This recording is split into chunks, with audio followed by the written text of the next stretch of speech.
So 2.2 is determine the coordinates of S if PQ of S is a parallelogram. So where about would my S be lying? There in the first Yeah, one. no? So if I had to extend, Pencil. so I've got S and I don't have the coordinates of S yet. So let's look at the properties of parallelogram. Opposite sides are equal. Opposite sides are equal and parallel. Two pairs of opposite sides equal parallel. In other words,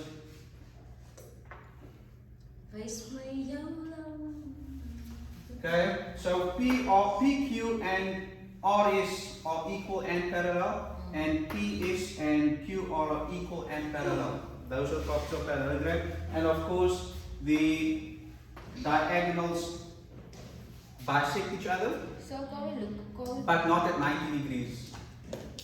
so call me the coordinates by inspection. Say again. Call me Check the corner by inspection. Very good. So how would you inspect? I would first see how much units does Q to R does Q. Q to R. So Q to the origin, which is 2, and then from the origin to R, which is 3. So that's 5, right? I got 4 and 10. 4 and 10. 4 and 10. How do you get 4 and 10? I start by Q to R for the x coordinate and Q to P for the y coordinate. So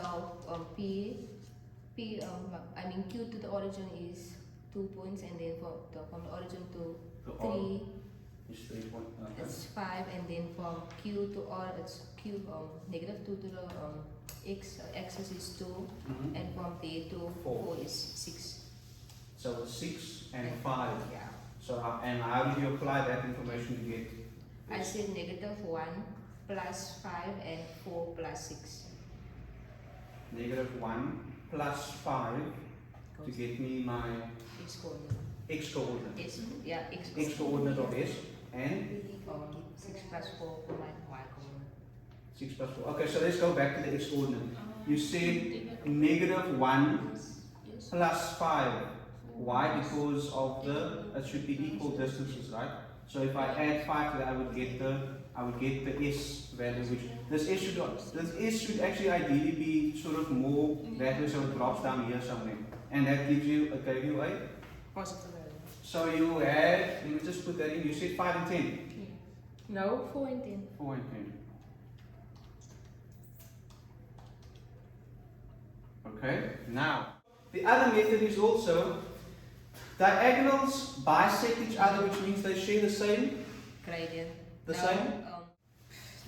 Let me throw in this. Okay. If they intersect each other here, then they share the same what? Radius. They share the same what? Midpoint. Thank you.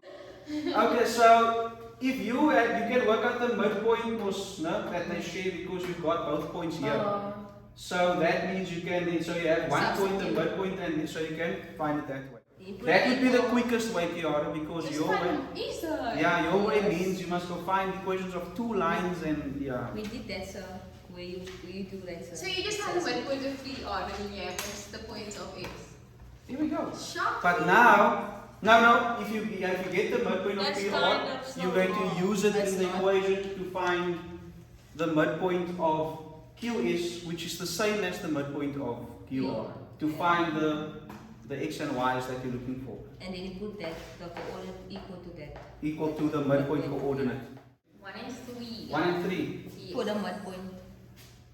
Of PR. Okay, that actually makes sense according to my drawing. My drawing is actually not that inaccurate.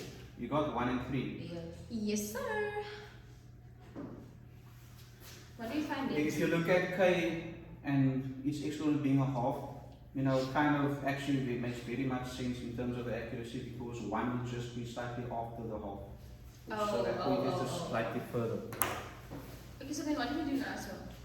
So now you're going to remember, according to what you're doing now, let's pretend that this 4 and the 10 is not there yet. Yes. It's still an X and a Y. So we want to verify if trade inspection is correct. So you must now, I'm going to take that away, and you need to use that information now to find S. So now you're going to work out the midpoint of QS by using the fact that you have the midpoint. Ah, yes. So Answer the midpoint of QS What to be? is Wrong. How did you do it? So I don't get 4 and 10.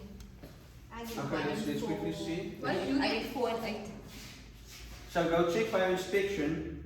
Where did you maybe just added wrongly, because the one part is correct, the x coordinate, but your y coordinate was wrong. So just go back to it. We're going to look at that now as well, Trey. MQS is equal to xq plus xs over 2, and it's going to be yq plus ys over 2.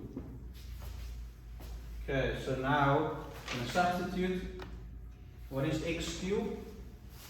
Minus 2. What is xs? We don't know.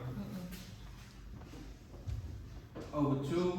And what is y cubed? Minus 2 plus ys, which we don't know. Now we can set these coordinates equal to the coordinates separately to find the unknown values. So for the x coordinates we can say minus 2 plus xs over 2 is equal to 1. And for the y we've got minus 2 plus ys over 2 equal to 3. So multiply both sides by 2. We get minus 2 plus xs equal to 2. So xs is equal to 4. And here we've got multiplying both sides by 2, we've got minus 2 plus ys equal to 6. So ys is equal to 8. So therefore point S is 4 and 8. So let's look at that inspection quickly. So Trey added 2 units and 3 units. So that's 5 units that way. So you would then have to add 5 units across to get the S coordinate. So meaning 1 plus 4 will give you that 4. Yeah, this is not doing it by inspection, by counting units basically on the coordinates, or the axis rather. Then for the y, we've got 2 and 4. That's 6. 2 plus that 6 gives you 8.